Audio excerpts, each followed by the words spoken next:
దేవుని నామకి స్తోత్రంలో కలుగును గాక.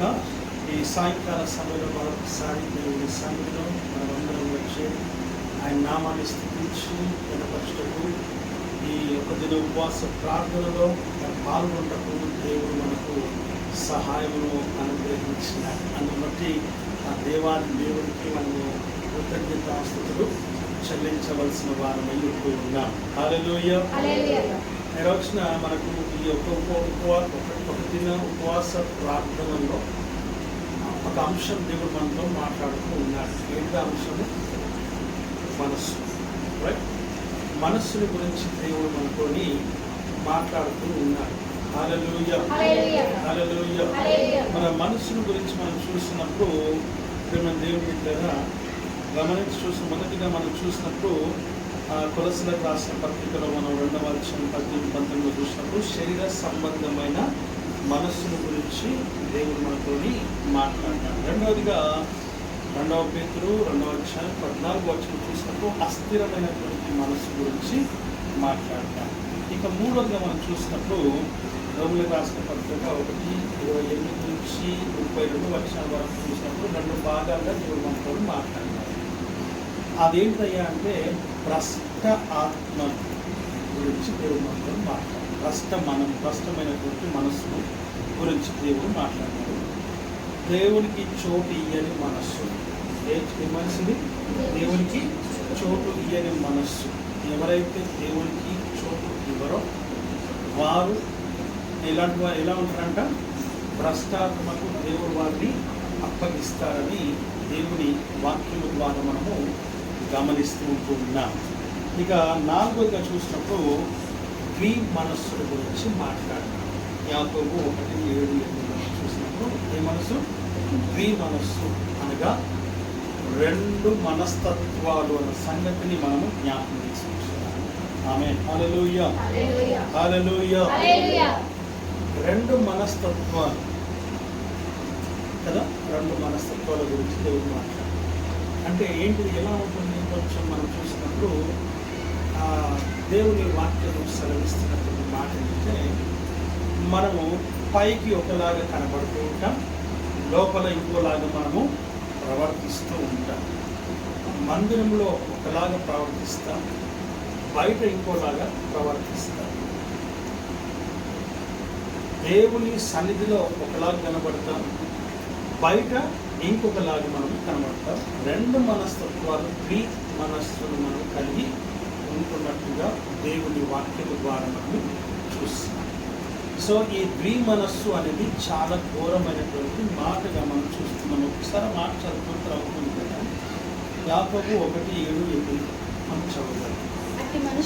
అట్టి మనుష్యుడు ద్విమనస్కుడై తన సమస్త మార్గములయందు అస్థిరుడు గనుక ప్రభువు వలన తనకేమైనా దొరుకునని తలంచుకొనరాదు. చాలు.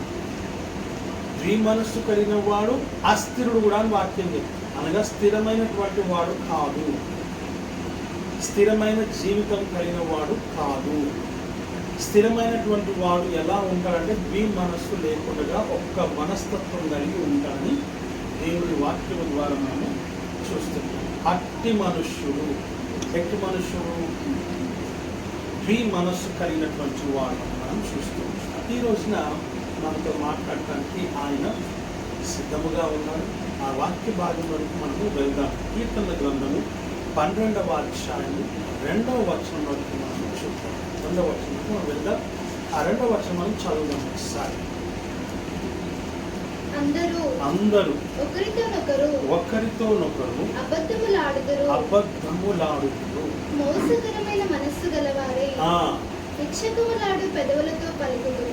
ప్రార్థన చేసుకుందాం. అందుకే ప్రేమించిన మా తలపు తండ్రి, నామముకు వందనాలు, స్తోత్రాలు, స్థుతులు, కృతజ్ఞతాస్తుతులు మేము చెల్లిస్తూ ఉన్నాను. ప్రభువా, నీ వాక్యం ద్వారా మాకు సూటిగా స్పష్టంగా నాతో మీరు నీ అధికారం కలిగిన స్వరము చేత మాట్లాడమని వేడుకుంటున్నాం. వినగలిగే చెవులు, గ్రహించగలిగే హృదయములు, మనస్సులు మీరు మాకు అనుగ్రహించి మహిమ పొందమని యేసు క్రీస్తు నామములో అడిగి వేడుకుంటున్నాము తండ్రి. ఆమేన్. హల్లెలూయా. వాక్యం సెలవిస్తున్నటువంటి మాట ఏంటిది అయ్యా అంటే ఇక్కడ అంటాడు ఆయన, అందరూ ఒక్క నిమిషం అన్న మొదటి వచ్చిన చదువుకోసారి. యెహోవా నన్ను రక్షింపుము, యెహోవా నన్ను రక్షింపుము, భక్తి గలవారు లేకపోయిరి, విశ్వాసులు నరులలో ఉండకుండగా గతించిపోయిరి అనే మాటను మనం ఇక్కడ చూస్తూ ఉన్నాం. విశ్వాసులు నరులలో ఉండకుండా గతించిపోయిరి.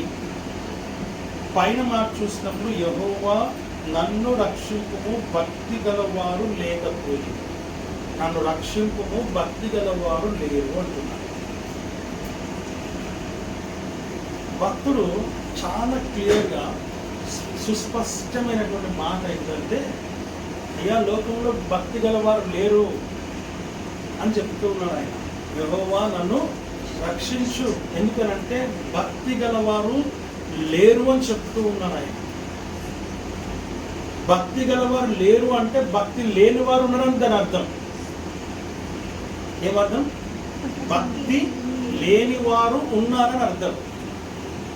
భక్తి గలవారు లేరు అంటే భక్తి లేని వారే ఉన్నారు తప్ప భక్తి గలవారు లేరు అని అర్థం.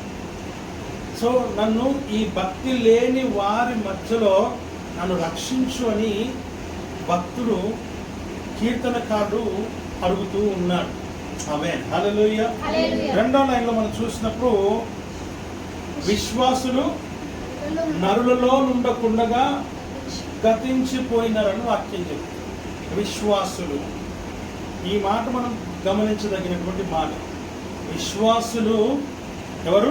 విశ్వాసులు నరులలో ఉండకుండగా ఏమైపోయారంట? గతించిపోయినారని వాక్యం చెప్తుంది. ఇందాకనేమో భక్తి లేని వారే ఉన్నారు, భక్తి గల వారు లేరు, నన్ను రక్షించమన్నాడు. ఇప్పుడేమంటున్నాడు? విశ్వాసులు లేరు, నరులలో విశ్వాసులు లేరు, నరులలో ఉన్నప్పుడు వారు గతించిపోయినారు. ఎక్కడికి పోయినారు? దేవుని పిలుపును అందుకున్నారు. ఏమందుకున్నారు? దేవుని పిలుపును అందుకున్నారు. వాక్యం సెలవిస్తున్న మాటలు మనం చూస్తూ ఉన్నాం. నా ప్రేమైనటువంటి వారులారా, దేవుని వాక్యం సెలవిస్తుంది, నరులలో ఉండకుండగా దేవుడు వారిని కొనిపోయినట్టుగా, దేవుడు వారిని తీసుకొని పోయినట్టుగా, దేవుడు వారిని పిలుచుకున్నట్టుగా వాక్యము ద్వారా మనము కూడా గమనిస్తూ ఉన్నాం. హల్లెలూయా. కాబట్టి వాక్యం సెలవిస్తూ ఉంది, ఆయన మనతో మాట్లాడుతున్నాడు. విశ్వాసులు ప్రేమ దేవుని బిడ్డలారా లోకంలో కనబడకుండా వెళ్ళిపోతారని వాక్యం చెప్తూ ఉంది. కారణం ఏంటిదనంటే, సొదొమ గొమొర్రా పట్టణం ఎలాగైతే భక్తిహీనత కలిగిన వారై దేవునికి వ్యతిరేకముగా, వైరముగా, విరుద్ధముగా, దేవునికి అయిష్టముగా, దేవునికి విరోధముగా, వ్యతిరేకముగా వారి యొక్క జీవితాన్ని జీవిస్తూ తమ ఇష్టమైన మార్గములకు తొలగిపోయి వారికి ఇష్టానుసారమైన జీవితము జీవిస్తూ ఎంత మాత్రము కూడా వారు దేవునికి భయపడక తమ శరీరేచ్ఛలను నెరవేర్చుకుంటూ ఉన్నారో, అలాంటి వారు ప్రేమ దేవుని బిడ్డలారా వాక్యం సెలవిస్తున్న మాట ఏంటంటే, వారి మధ్యలో ఉండకుండా వారిని ఆయన నిర్మూలము చేసినట్టుగా దేవుని వాక్యం ద్వారా మనం చూస్తూ ఉంటాం. వారి ఆ యొక్క భక్తి లేని వారి మధ్యలో ఒకే ఒక కుటుంబం ఉంది. ఆ ఒక కుటుంబం పేరు లోతు కుటుంబము. దేవుని వాక్యం సెలవిస్తున్నటువంటి మాటలు మనం ఇక్కడ చూస్తూ ఉన్నాం. ఇప్పుడు వారిని వారి మధ్యలో నుంచి దేవుడు తీసుకొచ్చేస్తున్నాడు.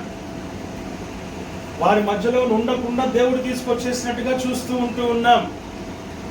కాబట్టి వారి మధ్యలో ఉండకుండా దేవుడు వారిని తీసుకొని వస్తూ ఉన్నాడు, లేదా పిలుచుకుంటున్నాడు, లేక తీసుకొని వెళ్ళిపోతూ ఉన్నట్టుగా వాక్యము ద్వారా మనం ఇక్కడ గమనిస్తూ ఉన్నాం. రెండవ వచనంలో మనం ఇందాక చదివినట్టుగా చదువుదాం.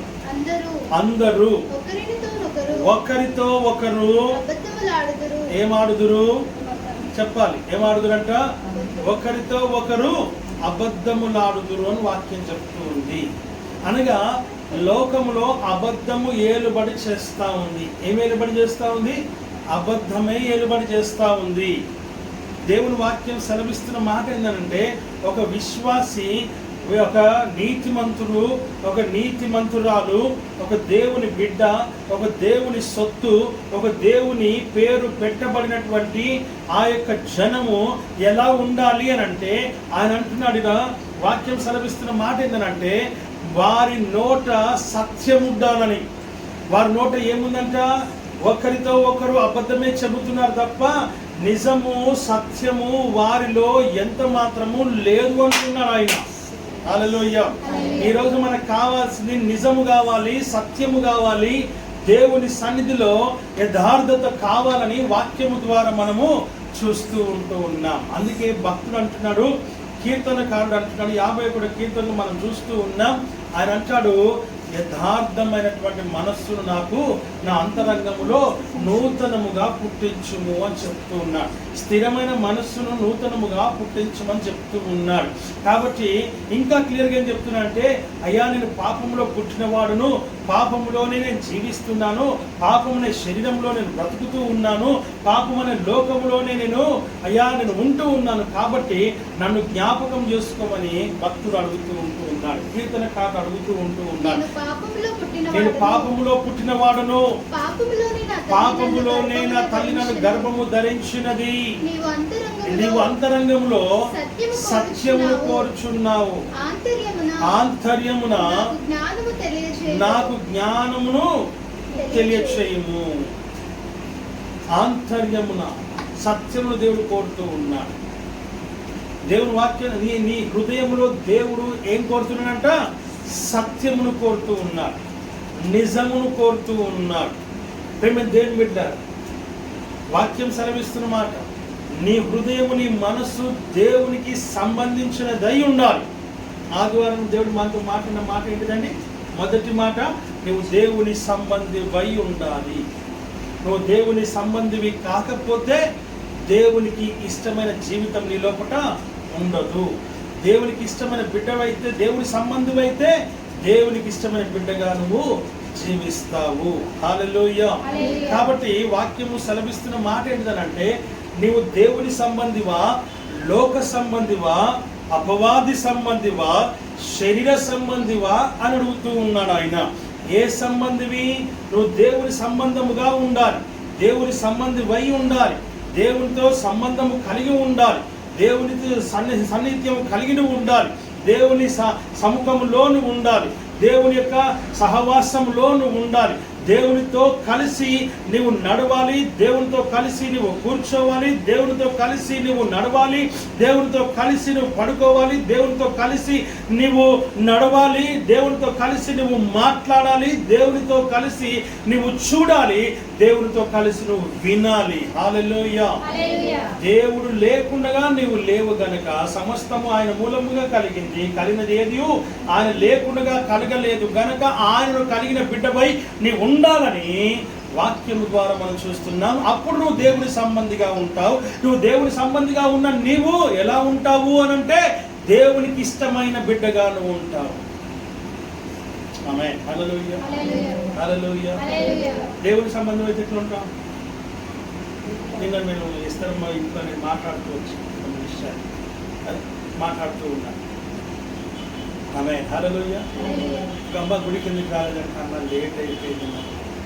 ఆమేన్. హల్లెలూయా. ఏమైందంట? లేట్ అయిందంట. చిన్న మాట ఏంటంటే తెలుసా?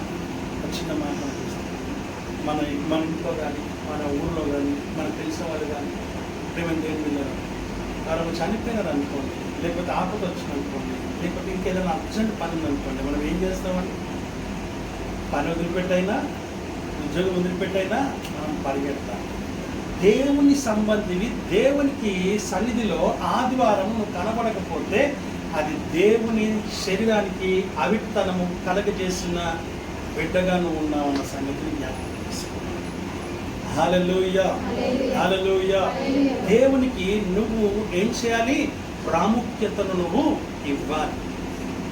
ఆమేన్. హల్లెలూయా. చుట్టాలు వచ్చినారని ఒక్కోళ్ళు, చనిపోయినారని ఇంకొకళ్ళు, నాకు ఇంకేదో అయ్యిందని ఇంకొకళ్ళు, ఇలాగా దేవుని సన్నిధిని మనం ఏం చేస్తున్నాము? నిర్లక్ష్యం చేస్తున్నాం, అలక్ష్యము చేస్తూ ఉన్నాం. తద్వారా దేవుణ్ణి ఏం చేస్తున్నాం మనము? సంఘాన్ని ఆయన వధువు అనే పెళ్లి కుమార్తెను గుడ్డిదానిగా, చౌటిదానిగా, అవిటిదానిగా చేస్తున్నావు నువ్వే. ఆమేన్, హల్లెలూయా. దానికి నేను అదే చెప్పాను ఇస్తారమ్మా, నేను ఇక మీదట ఎవరిని ఏమి నేను అడగదలుచుకోలేదు, దేవుడే మిమ్మల్ని చూసుకుంటాను. హల్లెలూయా. నిజంగా నువ్వు దేవుని ప్రేమించే బిడ్డవైతే, నువ్వు నిజంగా దేవుణ్ణి ఇష్టపడే బిడ్డవైతే, ఎంత కష్టమైనా, ఎంత శ్రమ అయినా, ఎంత బాధ అయినా, ఎంత వేదన అయినా, నీకు ఎలాంటి ఆటంకం వచ్చినా, ఎలాంటి అవరోధం వచ్చినా, దేవుని సన్నిధిని నువ్వేం చేయకూడదు? సాకు చెప్పి ఇంట్లో ఉండకూడదు. హల్లెలూయా. అప్పుడు నువ్వు దేవుని సంబంధం అవుతావు. అప్పుడు నువ్వు దేవునికి సంబంధించిన బిడ్డవుగా నువ్వు ఉంటావు. ఆయన అంటాడు, విశ్వాసము లేకుండా దేవునికి ఇష్టుడై ఉండుట అసాధ్యము. కాబట్టి నువ్వు దేవుని సంబంధివా, లోక సంబంధివా అంటే లోకస్తులతో సంబంధం కలిగి ఉన్న బిడ్డవా, లేక బంధువుల సంబంధివా, అనగా బంధువులు చుట్టాలు అని చెప్పుకుంటూ ఉండే సంబంధివా, లేక నువ్వు శరీర సంబంధివా, అనగా శరీరానుసారమైనటువంటి బాధ్యతలు చెప్పి నువ్వు ఎగ్గొట్టడానికి నువ్వు శరీర సంబంధివా? ఆమేన్, హల్లెలూయా. లేక దేవుని అపవాది సంబంధివా అని అడుగుతున్నాడు. అపవాది అంటే వాడు ఎప్పుడు వ్యతిరేకమే, దేవునికి ఎప్పుడు వ్యతిరేకమే, దేవుని సంఖ్య ఎప్పుడు వ్యతిరేకమే, దేవుని సహవాసానికి ఎప్పుడు వ్యతిరేకమే, వాక్యానికి ఎప్పుడు వ్యతిరేకమే, ప్రార్థనకి ఎప్పుడు వ్యతిరేకమే, ఆత్మీయ జీవితానికి ఎప్పుడు వ్యతిరేకమే. కాబట్టి ఆమేన్, హల్లెలూయా. నువ్వు ఏ సంబంధివి? దేవుని సంబంధివా అని. దేవుని సంబంధి అయితే ఎంత కష్టమైనా, ఎంత శ్రమ అయినా, ఎంత బాధ అయినా, ఎంత వేదన అయినా, ప్రేమ దేవుని ఒకవేళ నీ లోపల ఏదైనా తప్పు నా లోపల ఉంది అని నీకు ఒకవేళ మనసులో అనిపిస్తే వెంటనే ప్రార్థన చేసుకొని, అయ్యా నన్ను క్షమించునైనా, నన్ను కరుణించునైనా, నా పైన కృప చూపించునైనా, నన్ను సరిచేయనైనా, నన్ను సరిదిద్దునైనా, నన్ను సమకూర్చునైనా, నన్ను బాగు చేయనైనా, నన్ను స్వస్థపరచు ప్రభువా అని అడిగి దేవుని సన్నిధికి పరిగెత్తుకొని వస్తాను. హల్లెలూయా. దేవుని సంబంధిగానే ఉన్నారు అని అంటున్నాడు ఇక్కడ. విశ్వాసులు అందరూ ఒకరితో ఒకరు ఏం చేస్తున్నారంట? ఒకరితో ఒకరు ఏం చెప్పుకుంటున్నారు? వాక్యమా? ఏం చెప్పుకుంటున్నారు? అబద్ధాలే చెప్పుకుంటున్నారు. దేవుని వాక్యము సెలవిస్తున్న మాటలు మనము చూస్తూ ఉన్నాము. వచ్చినప్పుడు మేము దేవుని పెట్టాము. దేవుడు సత్యాన్ని కోరుతున్నాడు తప్ప, నిజాన్ని కోరుతున్నాడు తప్ప, అబద్ధాన్ని దేవుడు కోరట్లేదు. మనము ఒకరితో ఒకరు అబద్ధం చెప్పుకుంటున్నాం, దేవుణ్ణి కూడా అబద్ధం చేస్తున్నాం. కాబట్టి అబద్ధాన్ని దేవుడు ఎంత మాత్రమూ ఇష్టపడడు. ఏం చేయడు? ఇష్టపడడు. అందరూ ఒక్కరు కూడా కాదు, ఇద్దరు కాదు, ముగ్గురు కాదు, నలుగురు కాదు, 10 మంది కాదు, 100 మంది కాదు, అంటే అందరూ ఒకరితో ఒకరు ఏం చెప్పుకుంటున్నారు అంటే, నీవు ఏదైతే మాట్లాడుతున్నావో మాట్లాడే ప్రతి మాట అబద్ధము. అంత దిగజారిన స్థితిలో ఎందుకు ఉండాలి? హల్లెలూయా. కష్టమైన, శ్రమైన, ఇంకా ఏది జరిగినా నువ్వు అబద్ధం కాకుండా సత్యం చెప్పి అక్కడితో ఆగిపోతే, ఆ మాట అక్కడితో ఆగిపోతుంది. హల్లెలూయా, హల్లెలూయా. దేవుని వాక్యం నిన్న ఈ విషయం కూడా మాట్లాడుతున్నాను. ప్రేమ దేవుడు ఎందుకు ఈ మాట చెప్తున్నానంటే, ఇక్కడ అంటాడైనా ఈరోజు ఏ మనుషుల గురించి మాట్లాడతానా అనుకుంటున్నాను నేను. ఆమేన్, హల్లెలూయా. దేవుని వాక్యం సెలవిస్తా ఉంది, ఒకరితో ఒకరు ఏం చేస్తున్నారంట? అందరూ, ఒక్కరు కాదు, అందరూ ఒకరితో ఒకరు అబద్ధములు ఆడుతున్నారు. తర్వాత ఏమంటున్నామా? చూసారండి వాక్యం ఏమంటుందంటే, మోసకరమైన మనస్సు. ఏ మనస్సు ఇది? అబద్ధం మనం చెప్తున్నాము అని అంటే దాని అర్థం ఏంటిదంటే, నువ్వు మోసకరమైన మనస్సు కలిగి ఉన్నావు. ఏమున్నావు? మోసకరమైన మనస్సు కలిగి మనం ఉన్నాము. నేను వాక్యం స్ఫూరిస్తున్న మాట చూస్తే, మనిషిని సాతానుడు, అపవాది ఏం చేస్తారంటే ప్రేరేపణ కలిగజేస్తూ ఉంటాడు.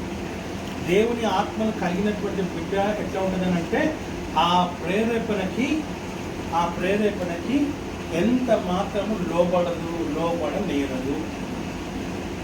ఆమె హల్లెలూయా హల్లెలూయా. ఏం మాట్లాడారు ఆదివారం దినమున? తినగాక దేవుడే మనకు మాట్లాడిన మాట జీవాహారమును నేనే. నన్ను తినువాడు ఎన్నటికీ చనిపోడు, ఎన్నటికీ వాడు జీవించే ఉంటాడు. ఏంటి దాని అర్థం? మనం చూసినాం. ఇది జీవించి ఉండడం అంటే ఏంటిది? ఏ దాంట్లో కూడా నువ్వు పడిపోకుండా ఉండడమే నువ్వు జీవించి ఉండడం. ఏ దాంట్లో పడిపోకుండా, జారిపోకుండా, తొట్టిపోకుండా నువ్వు ఉండడమే జీవించి ఉండడం. ఆమేన్ హల్లెలూయా. జీవాహారము. అబద్ధము చెప్పడానికి దూరంగా ఉంటావు, మోసం చేయడానికి దూరంగా ఉంటావు, మోసమైనటువంటి లేకపోతే ఏదైనా హత్య చేయడానికి దూరంగా ఉంటావు, దొంగతనం చేయడానికి దూరంగా ఉంటావు, లోకానుసారమైనటువంటి క్రియలన్నింటిలో కూడా వాటన్నిటిని దూరంగా ఉంటూ ఏం చేస్తున్నావనంటే అవి అన్నిటిని కూడా గద్దించి వాటన్నిటిని యేసు రక్తంలో బంధించి యేసు నామములో పాతాళంలో తొక్కి వేసేటువంటి పరిస్థితిలో దేవుని ఆత్మ నీలో ఉండి నిన్ను నడిపిస్తుంది. అది నువ్వు జీవము కలిగి ఉన్నావని అర్థం. ఆమేన్ హల్లెలూయా. బలలో పాల్గొన్న ప్రతి బిడ్డ ఎట్లా ఉండదంట? జీవము కలిగి ఉంటుంది. హల్లెలూయా. జీవము కలిగి ఉంటుంది అనగా వీటిలో ఏట్లో కూడా పడిపోకుండా, ఎందులో కూడా జారిపోకుండా వాటన్నిటిని ఎదిరించి పోరాడి గెలిచి దేవుని సన్నిధిలో నిలబడేదే జీవము కలిగి ఉండడం. హల్లెలూయా. కాబట్టి ఆ జీవాహారమును తిన్న ఎవరు కూడా చనిపోడు అంటే దాని అర్థం పాపంలో పడిపోడు అని అర్థం. దోషంలో, అపరాధంలో, అతిక్రమ క్రియల్లో, పాపములో, అసత్యములో, అబద్ధంలో పడిపోవడం అని అర్థం. జీవించి ఉండడం అంటే వాళ్ళు ఎల్లప్పుడూ జీవించి ఉంటాడు అంటే దాని అర్థం మనం మనలాగా జీవించి ఉండడం అని కాదు. దాని అర్థం దాంట్లో పడిపోకుండా ఉండడమే జీవించి ఉండడం. కాబట్టి అందరూ ఒకరితో ఒకరు అబద్ధములు ఆడుతూ మోసకరమైన మనస్సులో ఉన్నారు. ఆ మోసకరమైన మనసులో నుంచి ఏం కావాలి రోజున నువ్వు బయటికి? అందుకే పై వాక్యం నేను చదివించా. ఏమని? యెహోవా నన్ను రక్షింపుము. ఎందుకంటే భక్తిహీనులు, భక్తి గలవారు లేకపోయినారు. రెండో లైన్లో మళ్ళా చూస్తున్నాం, విశ్వాసులు నరులో ఉండకుండా గతించిపోయినారు. వారు వేడుకున్నారంట దేవుని వేడుకున్నారు కాబట్టి ఆయన వారిని తీసుకొని పోయాడు. ఈ ఒకరితో ఒకరు అబద్ధం ఆడే పరిస్థితిలో జారిపోకుండా, మోసకరమైన మనసు గల వారై ఉండకుండా తమను తాము ఏం చేసుకున్నారు? దేవుని దగ్గర ప్రార్థన చేసుకున్నారు. అయ్యా మేము ఉండలేము, మా వల్ల కాదు. ఆమేన్ హల్లెలూయా. వాక్యం సెలవిస్తున్న మాట మనం చూస్తున్నాం. మెజారిటీ ఎక్కువ ఉంది ప్రభువా, నేను ఒక్కదాన్ని అయిపోయా, నా వల్ల అవ్వట్లేదు, నన్ను జ్ఞాపకం చేసుకో ప్రభువా. దేవుడు తీసుకుపోయినా. దేవుడు వాక్యం సెలవిస్తున్న మాట మనం చూస్తాం. మోసకరమైన మనసు గల వారై ఇచ్చకములాడు పెదవులతో పలుకుదురు. ఏం పలుకుతారంట? ఇచ్చకములు అంటే కాని మాట, ఒకరికొకరు కొట్లాట పెట్టే రకాలు. ఆమె అలాగే ఇచ్చకములు అంటే ఒకరన్నా ఒక చిన్న మాట చెప్తారు. మా పాస్టర్స్ దాంట్లో ఒక ఆయన ఇల్లు అమ్ముకుంటూ ఉంటారు. ఆయనకి ఏదో కష్టం వచ్చి ఇల్లు అమ్ముకుంటూ ఉంటే ఆ పైన ఉన్న వాళ్ళు ఏం చేస్తున్నారంటే, లేదు అది లిటిగేషన్లో ఉంది అని వచ్చిన అందరికీ ఏం చెప్తున్నారు? అది లిటిగేషన్లో ఉంది, అది అన్నదమ్ముల పొత్తులో ఆయన ఒక్కడే, ఇంకెవ్వరు లేరు, అన్నదమ్ముల పొత్తులో ఉంది, దానికి చాలా ప్రాబ్లం ఉంది దాంట్లో అని చెప్పి ఈయన అమ్ముకుందామంటే అమ్ముకోనియకుండా చేస్తూ. హల్లెలూయా. దేవుడు వాక్యం సెలవిస్తున్నారు. నా ప్రేమైనటువంటి వారులారా, ఇచ్చకములాడు పెదవుల నుండి ఏం చేయమంటున్నాడు ఆయన? ఏ పెదవులు అంటే ఇవి? ఇచ్చకములాడు పెదవులు. దాంట్లో నుంచి నువ్వు బయటికి రావాలి, మోసంలో నుంచి నువ్వు బయటికి రావాలి, ఇచ్చకములాడు పెదవుల నుండి నువ్వు బయటికి రావాలి. ఈ పెదవులు ఏం కావాలి? ఈ పెదవులు ఉండాలా? ఏం కావాలి? ఎలా ఉండాలి? పెదవులు ఎలా ఉండాలి? చెప్పండి, ఎలా ఉండాలి? హల్లెలూయా. వాక్యం సెలవిస్తున్నమాట. పరిశుద్ధమైనవి, పవిత్రమైనవి, నీతివంతమైనవి ఉండాలి. దేవునికి ఇష్టమైన పెదవులుగా ఉండాలి. హల్లెలూయా. లోకానుసారంగా మనం గమనిస్తే ఆ ఆడపిల్లలు ఏం చేస్తారు? లిప్స్టిక్ పెట్టుకుంటారు. ఏం పెట్టుకుంటారు? అందంగా కనబడడానికి పెట్టుకుంటారు. అందంగా కనబడడానికి కోసం, పరిశుద్ధంగా కనబడడానికి కోసం మీరు పాటు పడండి. అది పురుషులైనా స్త్రీలైనా. వాక్యం సెలవిస్తున్నటువంటి మాట మనం చూస్తూ ఉన్నాం. యెషయా గ్రంథంలో 1వ అధ్యాయంలో మనం చూస్తాం. యెషయా అడుగుతూ ఉన్నాడు, అయ్యా ఆ దూత వచ్చి ఆయన పెదవులను కాల్చినప్పుడు ఆయన మాట్లాడటం మొదలుపెట్టినాడు. అప్పటిదాకా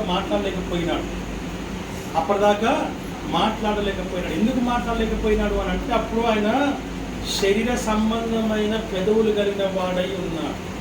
ఏ పెదవులు కలిగిన వాడై ఉన్నాడు? శరీర సంబంధం. కారుతో ఆయన పెదవులను కాల్చగా ఆయన పెదవులు పరిశుద్ధమైనట్టుగా, పవిత్రమైనట్టుగా, ఆయన మాటలు పలికేవాడుగా మారినట్టుగా దేవుని వాక్యం ద్వారా మనం చూస్తూ ఉంటున్నాం. నీ పెదవులు దేవుని మాటలే పలకాలి. ఏం పలకాలి? దేవుని మాటలే పలకాలి తప్ప ఇతరాత్రమైనటువంటివి ఏ కూడా పలకకూడదు. అది నువ్వు జాగ్రత్తగా చూసుకోవాలని వాక్యము ద్వారా మనం ఇక్కడ హెచ్చరికను మనము పొందుకుంటూ ఉన్నాం. హల్లెలూయా. ఏ పెదవులు కలిగి ఉండాలా? పరిశుద్ధమైన పెదవులు కలిగిన మాట, కాల్చబడిన పెదవులు కలిగిన వారమై ఉండాలని. కాల్చబడినప్పుడు దేవుని మాటలు వస్తాయి. ఏం మాటలు వస్తాయి? దేవుని మాటలు వస్తాయి. లోకానుసారమైన, శరీరానుసారమైన, అపవిత్రానుసారమైనటువంటి మాటలు నీ నోటి గుండా, నీ పెదవుల గుండా రావు అన్న సంగతిని నీవు జ్ఞాపకం చేసుకోవాలని దేవుని వాక్యము ద్వారా మనం ఇక్కడ గమనిస్తూ ఉంటూ ఉన్నాము. హల్లెలూయా, హల్లెలూయా, హల్లెలూయా. దేవుడి వాక్యం సెలవిస్తున్న మాట మనం చూస్తూ ఉంటున్నాం. అలాంటి ఆత్మీయమైన జీవితం మనం కలిగి ఉండాలి. ఆమేన్. హల్లెలూయా. కొన్నిసార్లు మనకు వాక్యం ఎటువంటిదంటే మనకి ఇష్టంగా ఉంటుంది, కొన్నిసార్లు ఏమో కష్టంగా ఉంటుంది, కొన్నిసార్లు ఏమో అబ్బా అనిపిస్తుంది. ఆమేన్. హల్లెలూయా, హల్లెలూయా. ఇంకొన్నిసార్లు ఏమనిపిస్తుంది? అబ్బా ఈరోజు కదా. రకరకాలు. అంటే నీ మనసు మంచిగా ఉంటే మంచిగా అనిపిస్తుంది, మనసు బాగాలేకపోతే మంచిగా అనిపించదు. నీకు ఏదైనా కోపం ఉంటే వేరేలాగా అనిపిస్తుంది, ఇంకో వేరే విధంగా ఉంటే వేరే విధంగానే అనిపిస్తుంది. ఎప్పుడు మంచిగా ఉండాలంటే నువ్వు ఎప్పుడు మంచిగా ఉండాలి. ఆమేన్. హల్లెలూయా. ఎలా ఉండాలా? నువ్వెప్పుడు ఒకే తీరుగా ఉండాలి, ఒకే తీరుగా ఉండాలి. ఒకప్పుడు ఒకలాగా, ఇంకొకప్పుడు ఇంకొకలాగా నువ్వు ప్రవర్తించకూడదని వాక్యం మనం చూస్తున్నాం. దేవుడు వాక్యం సెలవిస్తున్న మాటలు మనం చూస్తూ ఉంటున్నాం. హల్లెలూయా. ఇంకో మాట మనం చూద్దాం దయచేసి. చూడండి ఒకసారి. ఇర్మియా రాసిన గ్రంథము 3వ అధ్యాయం 17వ వచనం చదువుతున్నాం ఒకసారి. ఇర్మియా 3:17. ఆ కాలమున యెహోవా యొక్క సింహాసనమని యెరూషలేమునకు పేరు పెట్టెదరు. చదువు. ఆ కాలమున యెహోవా యొక్క సింహాసనమని యెరూషలేమునకు పేరు పెట్టెదరు. జనములన్నీ తమ దుష్ట మనస్సులో పుట్టు మూర్ఖత్వము చొప్పున నడుచు కనుక యెహోవా నామమును బట్టి యెరూషలేమునకు గుంపులుగా కూడి వచ్చెదరు. ఆమేన్. హల్లెలూయా. ఆ కాలంలో యెహోవా యొక్క సింహాసనమని యెరూషలేమునకు పేరు పెట్టుదురు. యెరూషలేమునకు ఏమని పేరు పెడతారంట? యెహోవా యొక్క, చెప్పండి, యెహోవా యొక్క సింహాసనమని యెరూషలేమునకు పేరు పెట్టుదురు. యెరూషలేమునకు పేరు పెడతారు. ఏం పేరు పెడతారంట? యెహోవా యొక్క సింహాసనమని. అప్పుడు ఏం జరుగుతుంది అక్కడ? జనములన్నీ తమ దుష్ట మనస్సులో పుట్టు మూర్ఖత్వము చొప్పున, అది చూడండి ఎంత చక్కగా ఉందో, తమ దుష్ట మనస్సులో, తమ ఏ మనసు ఇది? ఏ మనసు? దుష్ట మనస్సు. ఎప్పుడు వస్తుంది దుష్ట మనస్సు? దుష్టునికి నువ్వు చోటిచ్చినప్పుడు, అపవాదికి చోటిచ్చినప్పుడు, సాతానికి చోటిచ్చినప్పుడు దుష్ట మనస్సుగా మారిపోతుంది. దుష్ట మనస్సు చదువుమా. దుష్ట మనస్సులో పుట్టు దుష్ట మనస్సులో పుట్టు మూర్ఖత్వము చొప్పున. ఏం పుడుతుందంట? మూర్ఖత్వమే పుడుతుంది తప్ప మంచితనం పుట్టదు. మంచితనం అనేదే ఉండదు. ఏముండదు? మంచితనము అనేది ఉండదంట. మంచితనమే ఉండదు, చెడ్డదే పుడుతుంది. దుష్ట మనసులో పుట్టేది ప్రేమ దేవుని బిడ్డల వాక్యం సెలవిస్తున్న మాట మనం చూస్తాం. మంచిది ఏది పుట్టదు, అంత చెడే పుడుతుంది. అందుకనే వాక్యం ఇక్కడ సెలవిస్తున్న మాట మనం చూస్తూ ఉన్నాం. ప్రేమ దేవుని బిడ్డల తమ దుష్ట మనసులో పుట్టు మూర్ఖత్వము చొప్పున. మూర్ఖమైన మనం ఎంత చెప్పినా అర్థం చేసుకోలేని వాడు మూర్ఖుడు, మూర్ఖ చిత్తుడు. ఎంత హెచ్చరించినా, ఎంత గద్దించినా, ఎంత వాక్యం మాట్లాడినా, ఎంతగా దేవుని స్వరం విన్నా, ఎంతగా దర్శనం చూసినా, ఎంతగా దేవుని యొక్క ఆత్మ నిన్ను హెచ్చరించినా, గద్దించినా వినకుండగా ఉండేవాడు మూర్ఖ చిత్తుడు అని వాక్యం చెప్తుంది. కారణం అంటే వాళ్ళు ఎవరున్నారంట?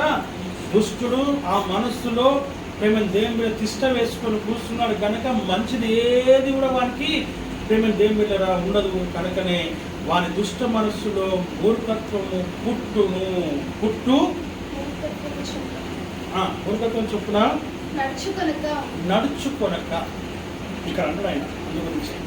ఆయన పిలిచినప్పుడు, ఆయన ఏర్పరచుకున్నప్పుడు ఆ యెరూషలేముకు యెహోవా యొక్క పట్టణం, యెహోవా యొక్క సింహాసనం ఎప్పుడైతే పేరు పెట్టబడుతుందో ఆ సమయంలో ప్రేమ దేవుని బిడ్డలారా జరుగుతున్న విషయం ఏంటంట? ఆ దుష్టుని మనసులో మూర్ఖత్వం ఇంకా ఎంత మాత్రము పుట్టదు. పుట్టకుండా ఏం జరుగుతుంది అక్కడ? నడుచుకొనక యెహోవా నామమును బట్టి యెరూషలేమునకు గుంపులుగా కూడి వచ్చుదురు. ఇది ఎలా సాధ్యము అని అంటే ఆయన వైపు చూసినప్పుడు సాధ్యం. చెప్పండి అందరూ. ఆయన వైపు చూచినప్పుడు నాలో ఉన్న దుష్ట మనస్తత్వము, మూర్ఖత్వము పోయి ఆయన సింహాసనమును చూచుటకై పరిగెత్తుకొని పోయేదలు. హల్లెలూయా, హల్లెలూయా. ఎప్పుడైతే నువ్వు ఆయన చూస్తావో, ఎప్పుడైతే నువ్వు ఆయన్ని ప్రేమ దేవుని పేతురు ఎలాగైతే చూసినప్పుడు నీళ్ళ మీద నడుచున్నాడో, లేకపోతే గాలిని చూసి మునిగిపోయినాడు, అలా కాకుండా యేసయ్యను చూసినప్పుడు నిశ్చయంగా దేవుడి నీ పట్ల గొప్ప కార్యము చేయడానికి సిద్ధముగా ఉంటాడని వాక్యం ద్వారా మనం ఇక్కడ గమనిస్తూ ఉంటున్నాము. హల్లెలూయా, హల్లెలూయా. యెహోవా యొక్క సింహాసనము యెరూషలేమునకు పేరు పెట్టబడుతుంది. పెట్టబడినప్పుడు నీలో ఉన్న దుష్ట మనస్సు ఏమవుతుంది? నీలో ఉన్న మూర్ఖత్వము వెళ్ళిపోయి ప్రేమ దేవుడికి ఎంత మాత్రం కనబడక వారందరూ కూడా యెరూషలేమునకు గుంపులుగా కూడి వచ్చెదరు. కారణం ఏంటిది? వచ్చి ఆయన ఆరాధించడానికి, ఆయన్ని స్తుతించడానికి, ఆయన నామాన్ని గణపరచడానికి, ఆయన నామాన్ని మహిమపరచడానికి, ఆయన నామమును ఆరాధించడానికి ఆయన సన్నిధికి వస్తారని దేవుని వాక్యం ద్వారా మనము చూస్తూ ఉన్నాం. కనుక ఆ విషయాన్ని జ్ఞాపకం చేసుకొని దేవుని సన్నిధిలో మనం ముందుకు సాగుదాం. ఆ రీతిగా దేవుడి వాక్యం ఆశీర్వదించి దీవించును గాక.